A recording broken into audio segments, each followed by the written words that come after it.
নমস্কার বন্ধুরা, আশা করছি সকলে ভালোই আছেন। বং কিচেন নতুন একটা রেসিপিতে আপনাদের স্বাগত জানাই। আমি যে আজকে রান্নাটি করব সেটি ফুলকপি দিয়ে একটা ভর্তা। তো তার জন্য আমি ফুলকপি নিয়েছি। ফুলকপিটাকে ডান্ডিগুলোকে ছাড়িয়ে নিয়ে মেন ফুলটাকে নিয়েছি। এইদিকে ওটাকে আমি ভালো করে ধুয়ে নিয়েছি। এরপরে প্রেশার কুকার নিলাম, তার মধ্যে দিয়ে দিলাম 1 গ্লাস জল, তার মধ্যে লবণ আর দিয়ে দেবো হলুদ। দিয়ে আমি ফুলকপিটাকে দিয়ে আমি দুটো সিটি দিয়ে দেবো, তাহলে ফুলকপিটা এটা একদম পুরো। আমি এরপরে গ্যাসটাকে জ্বেলে দেব আর ফুলকপিটা ভালো করে সিদ্ধ হয়ে যাবে। তো আমি এই রেসিপিটা কীভাবে করব শেষ পর্যন্ত না দেখলে একদমই বুঝতে পারবেন না। আর চ্যানেলটি সাবস্ক্রাইব না করলে সাবস্ক্রাইব করবেন, লাইক শেয়ার কমেন্ট করবেন, পাশে থাকা বেল বাটনটি টিপেন, তাহলে যে কোনো রেসিপি আপনাদের কাছে সবার আগে পৌঁছাবে। এরপরে আমার দুটো সিটি দেওয়ার পরে ওটা পুরো গলে গেছে। তারপরে আমি সিটিটাকে একটু তুলে ভাপটা বার করে আমি হাত দিয়ে ফুলকপিটাকে তুলে নিলাম। এদিকে আমি একটা কড়াই বসিয়ে দিলাম, তাতে দিয়ে দিলাম সর্ষের তেল, কারণ এই রান্নাটা সর্ষের তেলেই করতে হবে। তারপরে আমি 6-7টার মতন দিয়ে দিলাম গোটা শুকনো লঙ্কা। যেহেতু ভর্তা হবে তাই শুকনো লঙ্কা অতি অবশ্যই লাগবে। শুকনো লঙ্কাগুলোকে আমি ভালো করে ভেজে নিলাম। তো আমরা অনেক রকমের ভর্তা করে থাকি, অনেক কিছুই খাবার খেয়ে থাকি শীতকালের দিনে, কিন্তু একবার হলে এইরকম একটা ভর্তা করবেন, দেখবেন খুবই ভালো লাগবে। তারপরে আমি ওই লঙ্কাগুলো তুলে দিয়ে দিলাম 10-12টা রসুন কোয়া।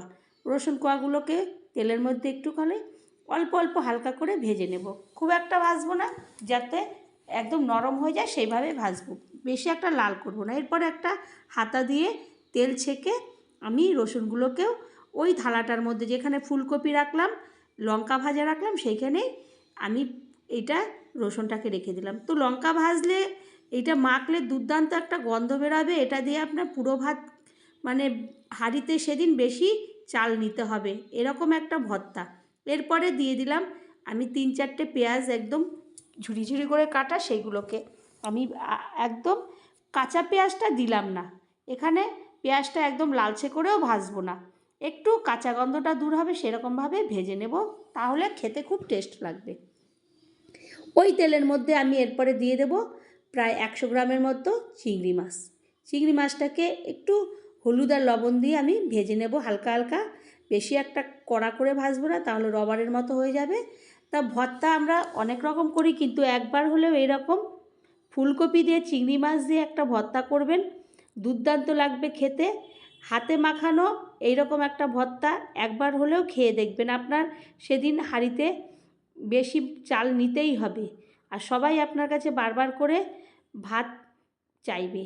তারপরে ওই তেলের মধ্যে আর একটু তেল দিয়ে দেবো, দিয়ে আমি ওর মধ্যে দিয়ে দেবো টমেটোগুলোকে হাফ হাফ করে কেটে রেখেছিলাম, সেইগুলোকে এরপরে ঘুরিয়ে ফিরিয়ে ভালো করে আমি ভেজে নেব, যতক্ষণ না একটু লালচে মতন হয়ে যায়। এরপরে, কারণ টমেটোর গায়ে যে চামড়াগুলো, চোকলাগুলো, ওগুলোকে তো আমার ছাড়িয়ে নিতে হবে আর মাখতে হবে, সেই কারণে সেইভাবেই আমার ওই টমেটোটাকে ভাজতে হবে। তো তারপরে আমার টমেটোটাও ভাজা হয়ে গেল। এরপরে আমি গ্যাসটাকে বন্ধ করে, এইটা একটু ঠান্ডা হবে, তো তখন আমি একটু লবণ নিয়ে লঙ্কাটাকে প্রথমে ভালো করে ডলে নেব। এখানে আমি কাঁচা লঙ্কাটা ব্যবহার করব না, এখানে শুকনো লঙ্কায় ভাজাটাই সেন্টটা দুর্দান্ত হবে। তারপরে ওর মধ্যেই আমি দিয়ে দেব রসুনগুলোকেও আমি ভালো করে ডলে ডলে নেব, নরম করে একদম ফাটিয়ে নেব। তারপরে টমেটোর চোকলাগুলোকে ওপর থেকে বাদ দিয়ে ওগুলোকেও আমি ভালো করে চটকে মেখে নেব, সমস্তগুলোকে এইভাবে চটকে নেব। তারপরে নেব ফুলকপিটা। ফুলকপি যে এত সুন্দরভাবে নরম হয়ে গেছে যে হাত দিয়ে দেওয়ার সঙ্গে সঙ্গে একদম মোমের মতো গলে গেল। তো তারপরে পেঁয়াজ, রসুন, শুকনো লঙ্কা, টমেটো, চিংড়ি মাছ, সমস্ত কিছুগুলোকে আমি একভাবে মেখে নেব। এরপরে দিয়ে দেবো ওপর থেকে আমি ধনেপাতা। এই ধনেপাতা না দিলে শীতকালের দিকে একদমই খেতে ভালো লাগবে না, সেন্টটাও ভালো আসবে না। ধনেপাতাগুলোকে দিয়ে দিলাম। এরপরে আবারও আমি দিয়ে দেবো হাতের কোষের মধ্যে আমি নিয়ে নেব সর্ষের তেল, নিয়ে সর্ষের তেলটা ওপর থেকে ভালো করে ছড়িয়ে আমি আলতো আলতো করে মেখে নেব। মেখে নিয়ে আপনি এগুলো ভাত কিংবা রুটি, পরোটা যে কোনো কিছু দিয়েই অনায়াসে খেয়ে নিতে পারবেন, এত সুন্দর এই ভর্তাটা হয় খেতে। তো তারপরে আমি সুন্দর করে আলতো হাত দিয়ে সমস্তগুলো এক জায়গায় জড়ো করে নেব। জড়ো করে আবারও একটু সর্ষের তেল আমি ওর ওপর থেকে দিয়ে দেবো, আর একটু ধনেপাতাও দিয়ে দেবো। তো বন্ধুরা, এইরকম একটা ভর্তা যদি বাড়িতে যেদিন করবেন সেদিন হাঁড়ির ভাত বেশি নেবেন। ভালো লাগলে আবারও কোনো রেসিপিতে দেখা হবে। ধন্যবাদ।